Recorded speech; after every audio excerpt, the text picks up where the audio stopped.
आपका परिचय? जी भैया, आज किस तरीके का आयोजन किया गया था इस गांव भानीगुड़ी में? आज यहाँ पर ये स्वागत सम्मान समारोह का आयोजन था, जिसको जो है सोनू जी ने करवाया था। बुलाया था इस गांव में थोड़ा सा, तो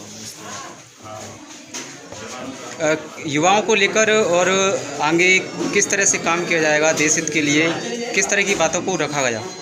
युवाओं के लिए ज़्यादा शिक्षा के लिए बोला गया कि शिक्षा पर आप ज़्यादा ध्यान दें और संघर्ष करें देश हित में, अपना देश सेवा के लिए भी आप जो आगे काम करते हैं। आप अभिनेता हैं, तो युवाओं को क्या संदेश देना चाहेंगे अभिनेता लाइन में जाने के लिए? मैं तो बोलूँगा सब बचपन से जो है एक्टिंग की कोशिश करें, एक्टिंग करने के लिए संगीत सीखें, उसके लिए भी ट्रेनिंग लें। सब जगह बहुत सारे सेंटर हैं, दिल्ली जाएं, दिल्ली में बहुत सारे इंस्टीट्यूट ऐसे हैं, और जो है NSD national school of drama school, उसमें जाएँ, वहाँ पर जो है एक्टिंग की क्लासेस मिलती है। वहाँ पर एक्टिंग ऐसे मिलता है, थिएटर करने पड़ते हैं पहले, वहाँ थिएटर करें जाकर वहाँ के माहौल को देखें, माहौल को पहले एक्सेप्ट करें। माहौल अलग होता है थोड़ा सा बॉलीवुड। Thank you. आपका परिचय? मैं लालू जी, आज किस मेन मार्केट घंटाघर दिल्ली सर। जी, क्या सोच रखते हैं युवाओं को लेकर, और आप युवा भी हैं, किस नज़रिए से देखते हैं आज के युवा को? मैं ये सोचता हूँ कि जिस फील्ड में आप काम कर रहे हैं वहाँ अपनी टीम बनाएं और टीम के साथ बढ़ें। Thank you. आपका परिचय? मेरा नाम योगेश कुमार बघेल, जी मैं स्टेट बैंक में कर रहा हूँ। जी, क्या है आज जो जिस तरीके से अपना देश कोरोना जैसी महामारी से लड़ाई लड़ रहा है, और क्या कहना चाहेंगे इस को लेकर, किस तरीके से अपना देश इससे बचाव कर सकता है? बचाव तो यह है कि लोगों की इम्यूनिटी पावर इसमें सबसे ज़्यादा कम है। जी, आप जिस लाइन में हैं, बैंक जैसी लाइन में हैं, तो क्या कहना चाहेंगे? इंटर के बाद ऐसे विद्यार्थी डिसाइड नहीं कर पाते हैं कि हमें किस लाइन में जाना चाहिए, तो इस क्या कहना चाहेंगे उन युवाओं से? तो वैसे यही कहना चाहूँगा कि इंटर के बाद अपना एक लक्ष्य निर्धारित करें, और जो भी लक्ष्य उन्होंने निर्धारित कर रखा है उसी क्षेत्र में जाएँ, उसी रूप से मिल पाए। आपका परिचय? मैं कैलाश बघेल जी, मैं आर्मी में आप इंडियन आर्मी में हो। कहा जाता है कि जय जवान जय किसान, जो पूरा देश है जवानों से और किसानों से ही चलता है। आजकल सैकड़ों युवा सड़कों पर दौड़ रहे हैं, क्या कहना चाहेंगे उन युवाओं के लिए? उन युवाओं को ये सोच रखना चाहिए और आगे की कोशिश करते रहना चाहिए। अगर एक बार फेल हो गए तो दोबारा करें, ये ना एक बार में हार के बैठ जाएं। बिल्कुल। और क्या कहना चाहेंगे? कहना चाहूँगा कि कुछ तो युवा सड़कों पर दौड़ रहे हैं, कुछ देखा हुआ आपने, कुछ बोलते हैं कि मेरी हाइट नहीं है। जी जी, आर्मी में क्लर्क की भर्ती के लिए 165 हाइट की जरूरत है, वो लगभग हो जाती है। और फिर NDA नेशनल डिफेंस अकेडमी, उसका प्रयास करें, ऑफिसर्स बने, उसमें बच्चे की योग्यता होगी, PCM के साथ अगर ऐसा कोई बच्चा अपना है पढ़ने का तो अपना देहरादून में जाकर ट्राई कर सकता है। 10th से आप पसंद करें तो हो सकता है सिलेक्शन हो जाए। Thank you.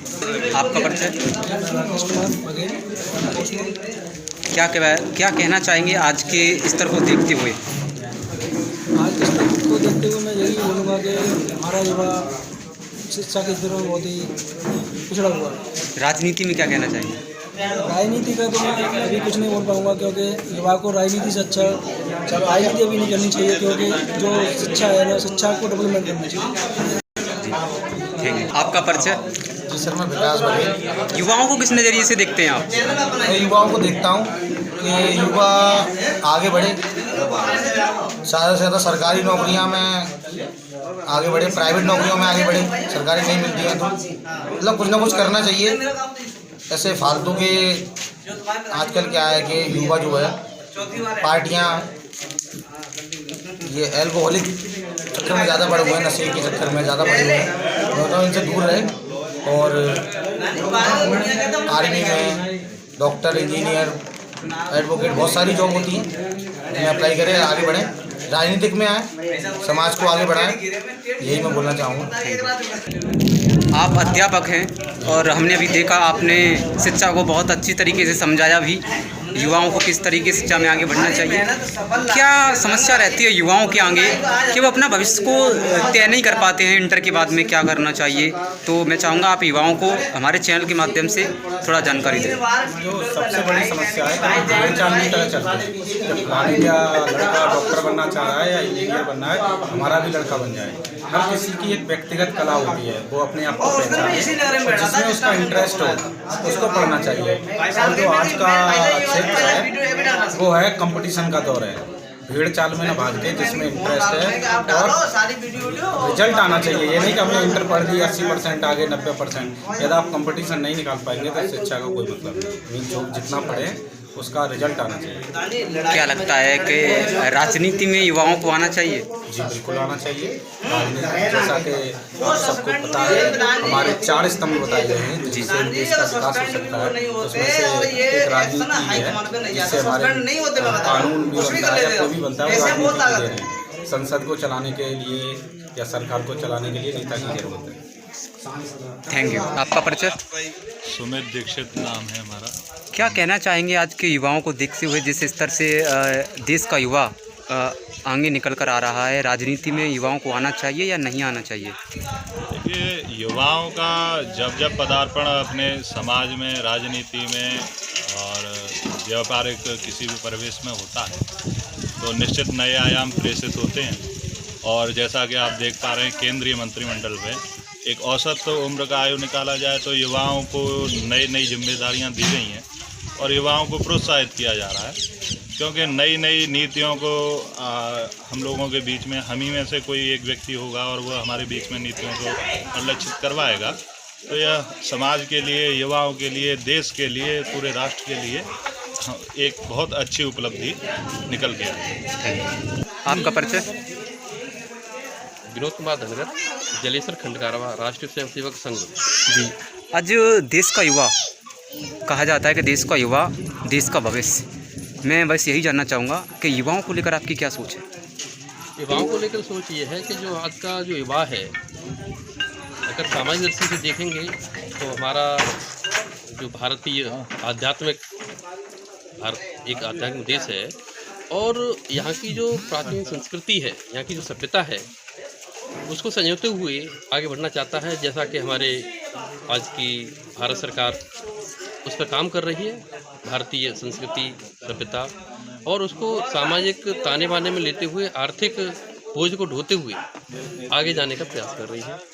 और युवाओं को आगे जाने के लिए कई योजनाएं ला करके युवाओं को आगे पहुंचाने, अपने पटल पर उनके उद्देश्य जो भी हैं आर्थिक पहलुओं पर, सामाजिक पहलू, उनको पूरे करें, ऐसा सरकार का एक आह्वान। Thank you sir. क्या परिचय है आपका? मैं BS बघेल जलेसर से बिलोंग करता हूँ और आज ये बानगढ़ी में आए हुए थे। बड़ा अच्छा प्रोग्राम किया समाज के बंधुओं ने, बहुत अच्छा लगा यहाँ पर। सर मैं एक ही क्वेश्चन करता आ रहा हूँ सभी से और वो क्वेश्चन भी मैं आपसे ही करना चाहूँगा कि युवाओं को आप किस तरीके से देख रहे हैं? देखिए, युवा आज हमारे देश की बैकबोन है। जब आपकी बैकबोन कमज़ोर होगी तो मुझे लगता है आने वाला जो भविष्य है ना वो बहुत कमज़ोर होगा, वो गर्त में होगा। हमें गर्त को साफ करना होगा तो युवाओं के भविष्य को अंधकार से प्रकाश की तरफ लेके जाना पड़ेगा। जब प्रकाश का उजाला होगा तो मुझे लगता है कि आने वाला समय प्रकाश में होगा। इन्हीं चीज़ों के लिए हमें अपने बैकबोन को बहुत आगे बढ़ाना होगा, क्यों जब आपकी बैकबोन खराब हो जाती है ना तो उसके साथ आपका पूरे शरीर का बैलेंस खत्म हो जाता है। जब बैलेंस खत्म हो जाता है तो व्यवस्थाएं संचालित अच्छे से नहीं हो पाती हैं। तो व्यवस्थाएं संचालित तभी अच्छे से हो पाएंगी जब आपका व्यवस्था और बैकबोन दोनों अच्छी होगी। सर आप एक चैनल के संपादक भी हैं, तो पत्रकारों के लिए आप क्या कहना चाहेंगे? आजकल युवा पत्रकार क्षेत्र में निकल कर आ रहे हैं, तो क्या विचार हैं आपके? देखिए, बहुत अच्छा क्वेश्चन है कि मुझे लगता है आज के युवा जो युवा पत्रकार बंधु हैं और उन्हें किसी से डरना नहीं है।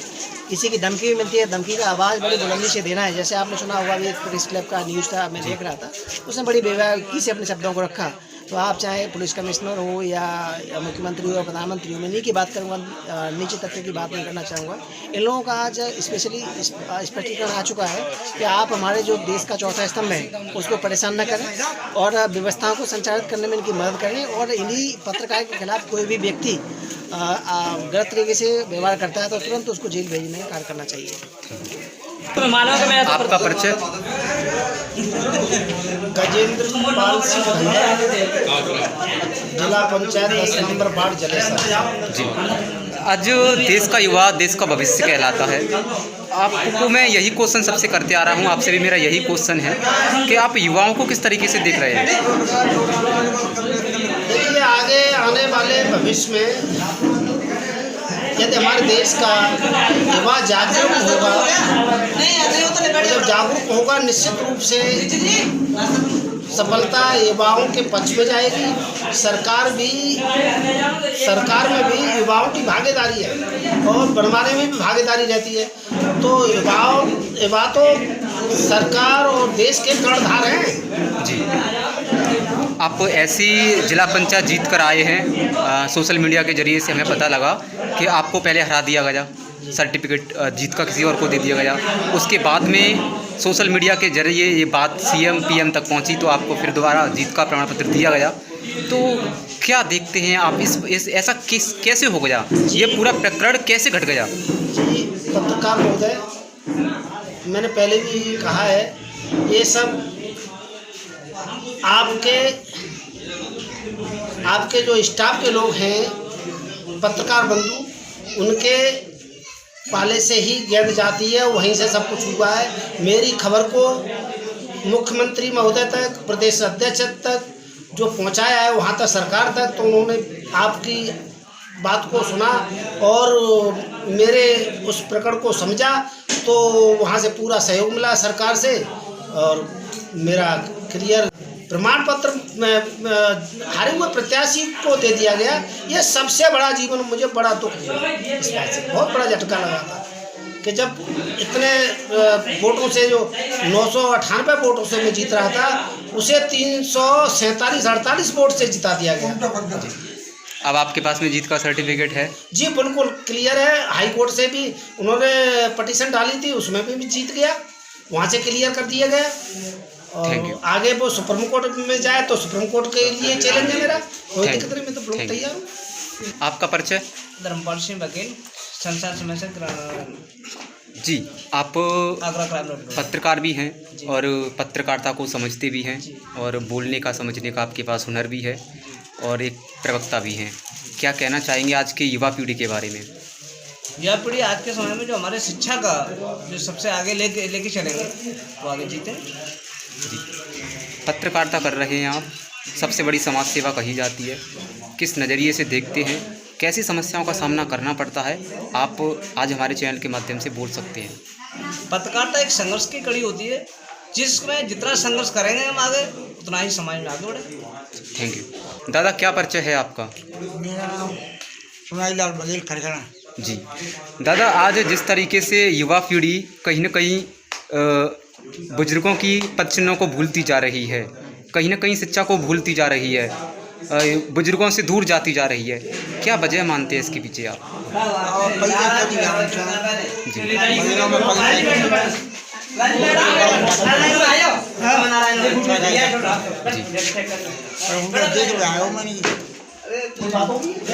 चलिए, थैंक यू। आपका परिचय? मैं सोनू दरगाह, ग्राम पंचायत मई से प्रधान। जी, युवाओं को किस नज़रिए से देख रहे हैं आप?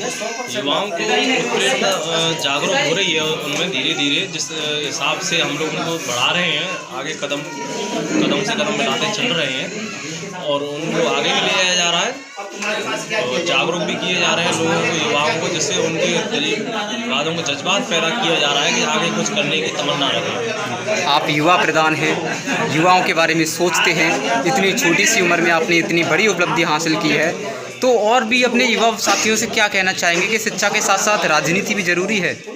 शिक्षा के साथ साथ युवाओं को हफ्ते भर में ज़्यादा नहीं तो एक दिन संडे निकाल सकते हैं, क्योंकि एक तो शिक्षित किताबों की पढ़ाई होती है, एक समाज सेविका होती है।